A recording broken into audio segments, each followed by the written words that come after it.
मेरे YouTube channel में आपका स्वागत है। हम देख रहे हैं क्लास 12th की बायोलॉजी का चैप्टर 2 मानव जनन, ह्यूमन रिप्रोडक्शन। और ह्यूमन रिप्रोडक्शन में हम पढ़ रहे हैं कि मादा जनन तंत्र के बारे में, फीमेल रिप्रोडक्टिव सिस्टम के बारे में पढ़ रहे हैं।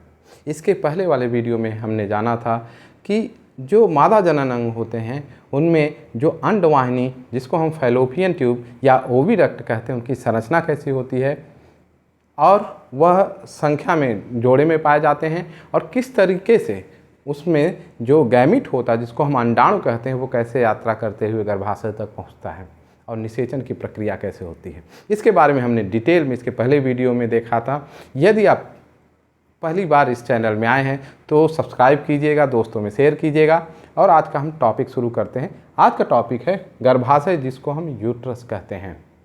गर्भाशय क्या है? एक सहायक जनन अंग है। किसमें? मादा जनन तंत्र में। अब ये कैसे सहायक होता है, इसकी संरचना कैसे होती है, इनकी संख्या क्या होती है और किस तरीके से ये बच्चे को जन्म देने में सहायक होते हैं, इसको अच्छे से समझते हैं। यह जो चित्र है वो मादा जनन तंत्र का है। इस चित्र में यह बीच का जो ये भाग है, यहाँ से ऊपर, जिसको हम गर्भाशय बुंद कहते हैं, फंडस कहते हैं, यहाँ से और इस वाले भाग तक हम जो संरचना है यही संरचना क्या कहलाती है? गर्भाशय कहलाती है। यहाँ पे आप देख रहे होंगे इसकी संख्या कितनी है, तो ये इसकी संख्या एक ही है। यह जोड़े में नहीं पाए जाते, जबकि यहाँ पे हमने देखा था कि ये जो अंडवाहिनी है और ये जो अंडवाहिनी है, इनकी संख्या 2 होती है। उसी तरीके से अंडाशय, ओवरी जो होती है, वो फीमेल में भी जोड़े में पाई जाती हैं। लेकिन यहाँ पे गर्भाशय की जो संख्या होती है 1 होती है। अब इसके आकार की बात करें कि वो किस आकार में है, तो आप देखिएगा ऊपर क्या होता है, ये चौड़ा होता है और नीचे की तरफ क्या होता है, पतला नैरो होता चला आता है। NCERT में दिया हुआ है। और आप देखेंगे भी चित्र से कि जो नाशपाती फ्रूट होता है, जिसको हम पियर कहते हैं, यदि उसको उल्टा कर दिया जाए, फिगर में देखिएगा, उसको उल्टा कर दिया जाए तो हूबहू वह किसकी तरह से गर्भाशय का आकार ले सकता है। यहाँ पे हम जो देख रहे हैं वो क्या है? अनुदैर्ध्य काट है, यानी इस तरीके से सीधा कट किया हुआ है किसको? गर्भाशय को। यानी यह संरचना किससे? ये गोल होगी नाशपाती की तरह और नीचे वो पतली होगी। यह वाला भाग यानी गर्भाशय का नीचे वाला भाग पतला होता है। तो अब आकार से तो आप समझ चुके होंगे। अब इनके हम बिंदुओं को समझते हैं। इसकी संख्या 1 होती है, इसको हमने समझ लिया। इसे बच्चेदानी या ऊम्ब भी कहते हैं। बच्चेदानी का कहने का क्या मतलब होता है? गर्भाशय का भी अर्थ है गर्भ का आशय, जहाँ के भ्रूण आके निवास करे, या बच्चेदानी जहाँ पे बच्चा आके विकसित हो। होता क्या है, इसको हम थोड़ा जल्दी से समझते हैं। होता क्या है कि जब शुक्राणु यहाँ पे आते हैं, गर्भाशय से शुक्राणु ऊपर की तरफ जाते हैं और अंडाशय से अंडाणु निकलता है। वह अंडाणु अंडवाहिनी यानी फैलोपियन ट्यूब से बढ़ता हुआ यहाँ तक आता है। और शुक्राणु जब आते हैं तो ये इसी रास्ते, यानी गर्भाशय में ये जो गुहा बना हुआ है, जिसको गर्भाशयी गुहा कहते हैं, वहाँ से शुक्राणु चलते हैं और यहाँ पे आके निषेचन की प्रक्रिया संपन्न होती है। कहाँ पे संपन्न होती है? फैलोपियन ट्यूब में। फैलोपियन ट्यूब से भ्रूण आया, यहाँ से फिर भ्रूण वापस आएगा और एम्ब्रियो आके इस दीवार में, यानी गर्भाशय की आंतरिक दीवार में आके चिपक जाएगा और यहीं पे एक थैला बन जाएगा और पूरा बच्चा विकसित होगा। इसीलिए हम इसको बच्चेदानी भी कहते हैं। तो ये भी पॉइंट आप समझ चुके होंगे। यह मादा शरीर में श्रोणि भित्ति से स्नायु यानी लिगामेंट से के द्वारा जुड़ा रहता है।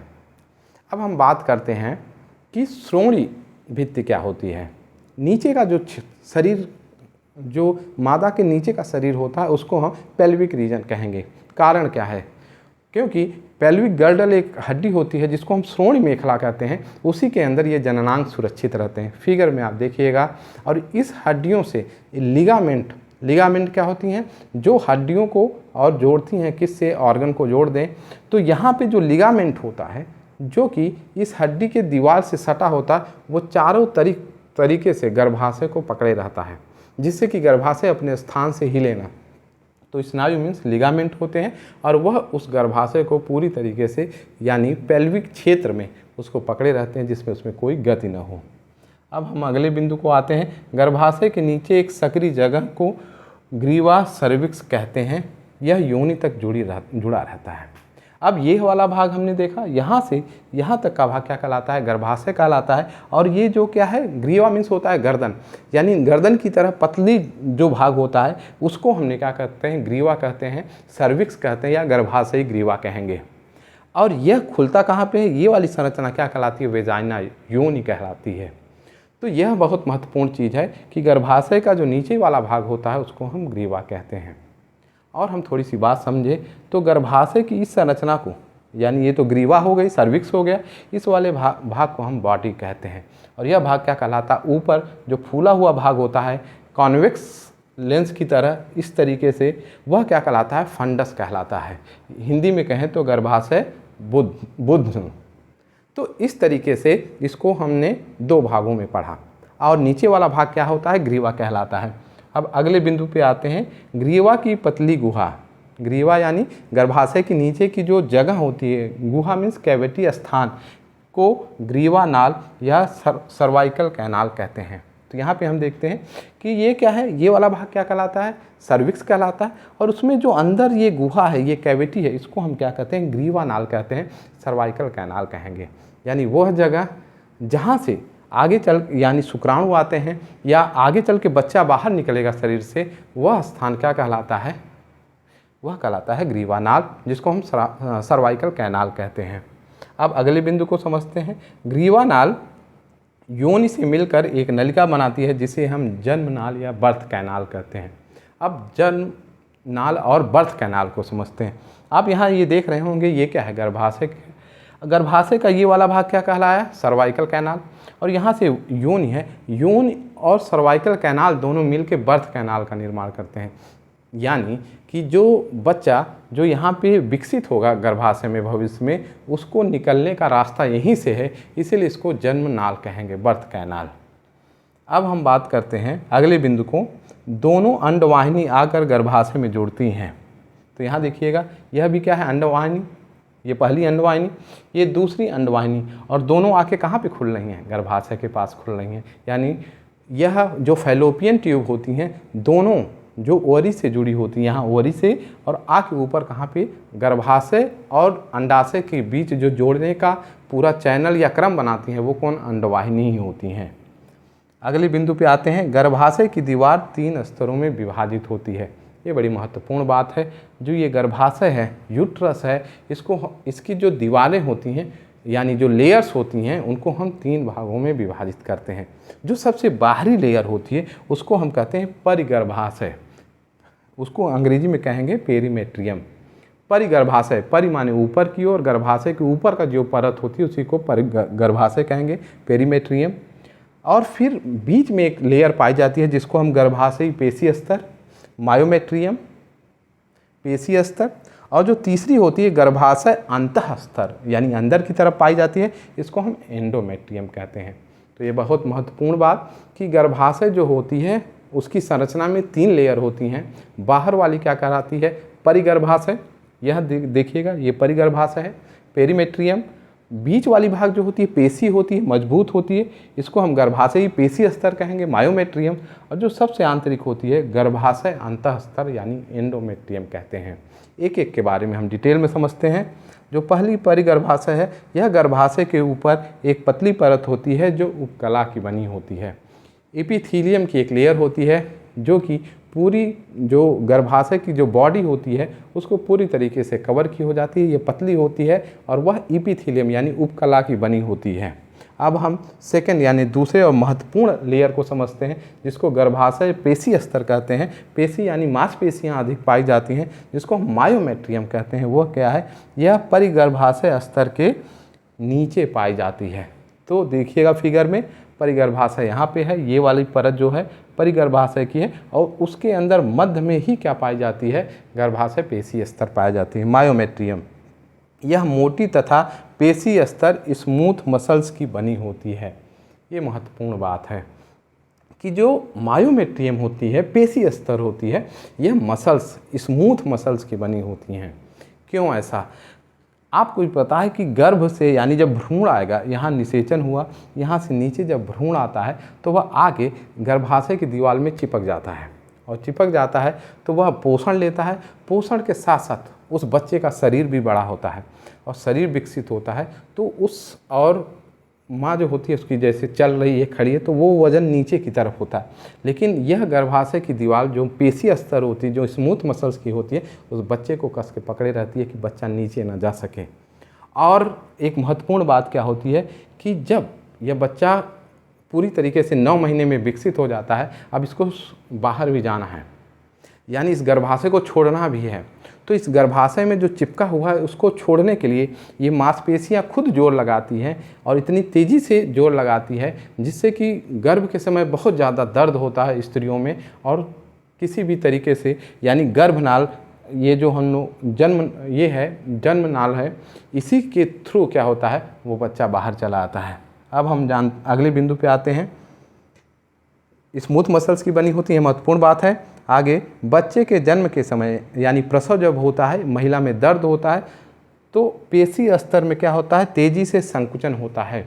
जैसे 9 महीने पूरा हो गया, उसकी स्मूथ मसल्स में बहुत तेज़ी से कॉन्ट्रैक्शन होगा, बहुत तेज़ी से संकुचन होगा और वह बच्चे को बाहर फेंकने के लिए थ्रो करेगा, संकुचन होता है, जिससे बच्चा योनि के रास्ते बाहर आ जाता है। और जैसे यहाँ पे मान लीजिए बच्चा है, ये फिगर में देखिएगा, ये बच्चा है। अब यह बच्चा क्या होता है, योनि के द्वारा क्या होता है, उसका जन्म हो जाता है, वो शरीर से बाहर आ जाता है।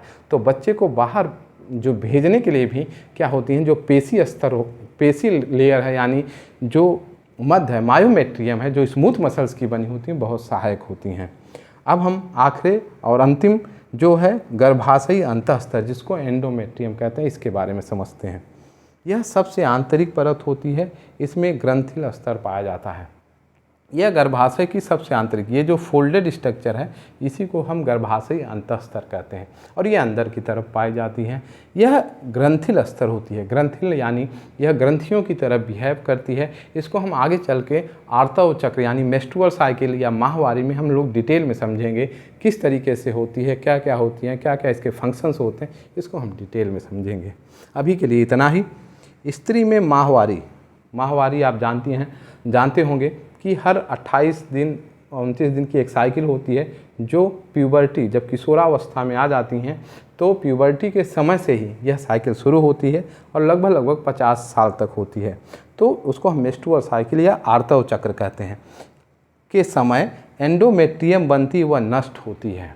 ये बड़ी महत्वपूर्ण बात है, इम्पॉर्टेंट है कि जो एंडोमेट्रियम की दीवार है वह प्रत्येक, ये लाइन समझिएगा, प्रत्येक माहवारी या प्रत्येक मेंस्ट्रुअल साइकिल के समय इसका निर्माण होता है और ये दीवार बनेगी भी और फिर ये दीवार टूट के बाहर टिश्यू या ब्लड के फॉर्म में बाहर योनि के बाहर आ जाती है। यह प्रक्रिया हर महीने चलती है। यह दीवार जो है एंडोमेट्रियम की जो अंतःस्तर है वह बनती भी है हर महीने और हर महीने टूट के फिर बाहर निकल आती है। यह प्रक्रिया प्यूबर्टी से लेके यानी 50 साल तक, जब तक मीनोपॉज नहीं आता, इसको हम समझेंगे आगे चल के। यह क्रम प्रत्येक माहवारी में होता है, इसको हमने समझ लिया है। निषेचन के बाद भ्रूण इसी स्तर में आकर जुड़ता है और निश्चित समय अवधि में शिशु में परिवर्तित होता है। यानी जब यहाँ से भ्रूण चला तो यही जो एंडोमेट्रियम की दीवार होती है वही इस भ्रूण को पकड़ती है और जैसे ये भ्रूण आया तो उसमें इस तरीके से संरचना होती है। ये दोनों संरचनाएं मिलके भ्रूण को पकड़ लेती हैं और भ्रूण यहीं पे आके विकसित होता है।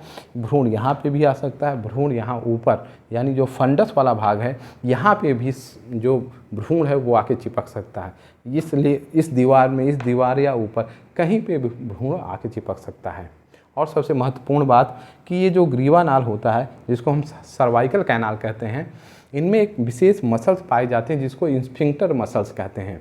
ये वही मसल्स होती हैं जैसे हम खाना खा लेते हैं और खाना खाने के बाद यदि हम उल्टा खड़े हो जाएं यानी सर नीचे हो जाए, पैर ऊपर, फिर भी हमारा खाना वापस नहीं निकल पाता।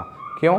क्योंकि आमाशय और जो हमारी ग्रहणी है, ईज़ोफेगस है, इसके बीच में एक मांसपेशी पाई जाती है। जो हमारा आमाशय है उसमें खाना जब स्टोर हो गया, डाइजेशन शुरू हो गया, तो उसकी जो ऊपर की मांसपेशियां स्फिंक्टर मसल्स हैं वो पैक हो जाती हैं, टाइट हो जाती हैं कि अगर हम उल्टा भी खड़े हो जाएं तो भी खाना वापस ईज़ोफेगस या ग्रहणी के द्वारा बाहर नहीं आ सकता। तो ये उसी तरीके से यहाँ पे भी एक मसल्स पाई जाती हैं, स्फिंक्टर्स मसल्स, कि यदि बच्चा मतलब अगर विकसित हो रहा है, 7 महीने का है, 8 महीने का, अभी पूर्ण विकसित नहीं हुआ है, लेकिन अचानक से झटके लग रहे हैं या कुछ भी हो रहा है, तो ये जो होता है ये इतनी टाइट बंद रहता है कि बच्चा क्या होता है, बाहर ना आ सके। यह तभी खुलता है जब उस समय जब मायोमेट्रियम की दीवारें क्या होती है, उस बच्चे को प्रेशर देती हैं, तभी वो खुलती हैं और जिससे बच्चा योनि के द्वारा बाहर आता है। तो यहाँ पे यह यूट्रस के बारे में हमने समझ लिया है। आपको ये वीडियो कैसा लगा ज़रूर बताइएगा। चैनल में नए होंगे तो सब्सक्राइब कीजिएगा, दोस्तों में शेयर कीजिएगा। कोई भी और जानकारी लेनी होगी या कुछ भी डिस्कशन करना होगा तो आप कमेंट कर सकते हैं। Thank you.